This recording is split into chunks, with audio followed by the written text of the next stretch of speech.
I want to see what it is that's making no noise, that's humming like a Trappist monk. Oh, that's an electric motor then, is it? Must be. And one moving part. And then there's no fuel tank, so you get a big boot. Hey, that's not bad. The Peugeot, though, is even cleverer. Where's the engine?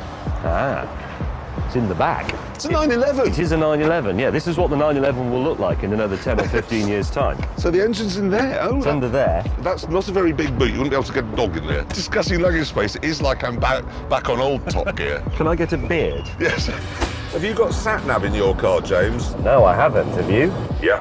Cruise control? Nope. So that's £3,000 more expensive than this, and isn't as well equipped or as big.